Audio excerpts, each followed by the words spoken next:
Welcome to the Daily Show with Randyn and Sugai. Today we have two very strange topics that we will be reporting on by Erika and Erika Takase.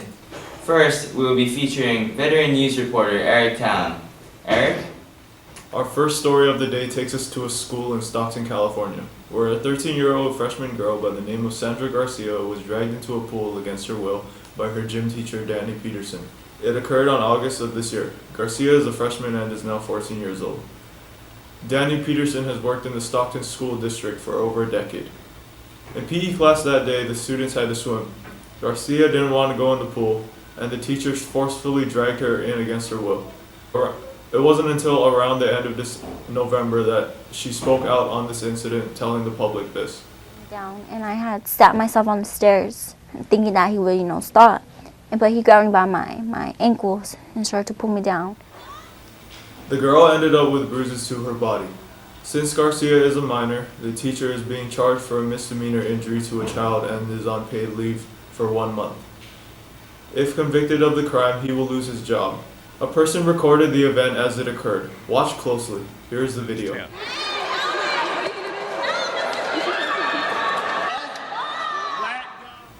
Here now is Ronley Lakalaka with his interview on a girl's perspective at Punahou School regarding this case. Thank you, Eric. I want to make sure we get this right.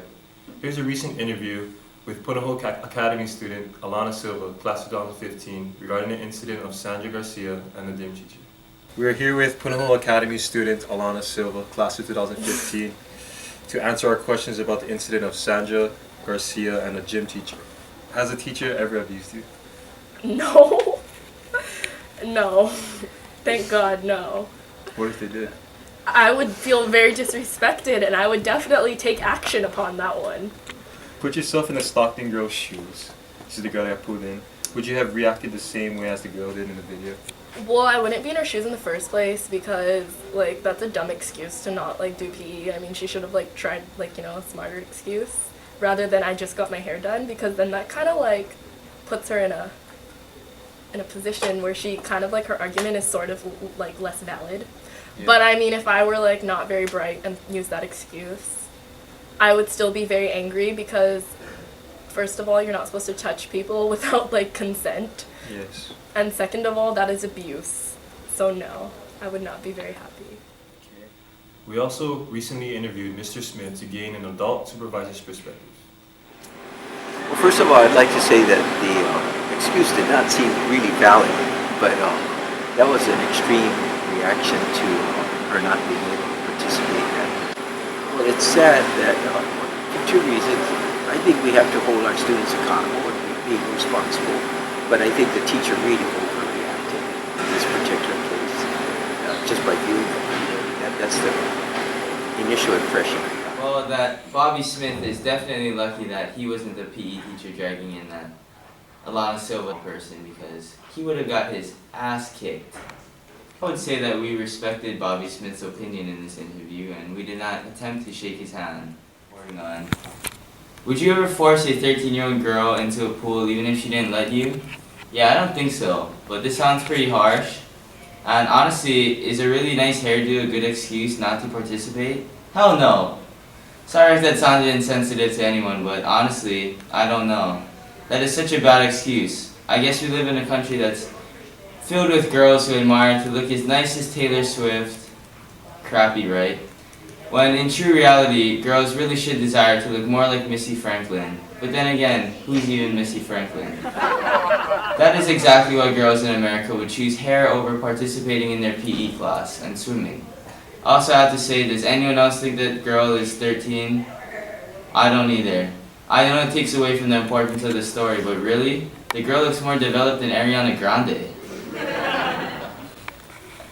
Gosh, what has society come to? At least I'm glad she has more support than Obamacare. I bet after the incident, she probably gained more fame than Kim Kardashian's tush after the break the internet picture.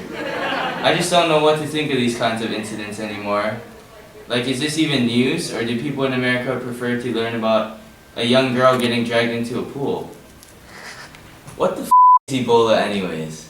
Do you even know what Ebola actually is? Honestly, all I know is that people in America panicked because a minor virus somehow traveled to America. The virus, or whatever it is, has killed many Africans, but are not going to kill us people in America, right? So why is everyone freaking out? It's like people in America have suddenly lost their minds in the recent months. Now they are more scared of harmless viruses in America than having millions of potheads running around in Colorado. Does that even make sense? It's pretty funny that a tiny virus has killed less than 5 people in America, and people are acting like it's a zombie apocalypse. I just hope that people in America realize that they should know the facts about Ebola before they speak, because some of these people talking on Ebola have no knowledge on Ebola, yet they are acting like complete doctors, or Steve Jobs on a topic that has nothing to do with technology. Oh God, I bet people don't even know that more people die from drowning in a toilet than Ebola. Not only do people believe Ebola kills people, they also believe that the Ebola virus is highly contagious. Do people think Ebola is something like the flu? Swear, the brains of some people. That's so true, Randyn. Before we begin, I'm hoping to give our viewers a bit of background information about Ebola. Ebola originated from a fruit bat in Western Africa. When a person contracts Ebola, the body's cells replicate itself. The Ebola virus is a master of evading the body's natural defense, and it blocks the signaling to cells called neutrophils, which are white blood cells that are in charge of the raising alarm for the immune system to come and attack. Each time one of the cells is infected with Ebola virus and bursts, spilling out its contents, the damage and presence of the virus particles activates molecules called cytokines. The current Ebola outbreak is most widespread and intense in West Africa, meaning Ebola is not a risk to the general public in the United States. There is currently no vaccine to prevent Ebola, and medications are in development. Ebola is passed through blood or bodily fluids and objects such as needles and syringes that have been contaminated with the virus. I hope you've learned a thing or two about Ebola. Now here's Ronley with multiple interviews conducted with Punahou students. Thank you, Erika. We recently asked students about their knowledge regarding Ebola. Here are the results we got. Obviously, you don't know anything. Where do you think Ebola is originated? In Africa. Ebola originated in, is it Russia? Africa. In Africa. In Africa. Is there a cure for Ebola? Yes. Yeah? No, there isn't a cure right now. No. Your body just has to outgrow the disease and fight it. There's no cure for Ebola. Yeah, there's no cure for Ebola. Is Ebola a virus or an infection? Both. Pretty sure it's a virus. How come? I don't know, because it's in your... No, I'm pretty sure it's an infection. No, I don't think it's either. Is it either? It could be both, it harms the body, so it doesn't really matter. It's a type of disease where it kills you within weeks or days. Is it a virus? It's a virus. Are you worried about contracting Ebola? Yeah. Yes, I'm worried because, I have a bright future ahead of me and I don't want to, die. Yes. What happens to a person who contracts Ebola? They usually die. You usually die. They get sick. No, don't they die? Yeah. I heard they died. They get sick. They start coughing and throwing up. They die instantly. This is what the Ebola virus actually looks like.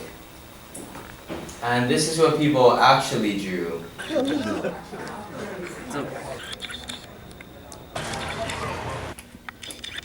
And no, those drawings are not from the winning units at the kindergarten building. I hope all of you learned a little bit about Ebola and the young girl getting dragged into a pool. Honestly, I can't even take the girl who gets dragged into the pool seriously. But anyways, thanks for watching The Daily Show with Randyn and Sugai and our wonderful reporters. Also, special thanks to Armstrong Productions and our 10,000-man production team to put this professionally made show together. From The Daily Show to you, we outie.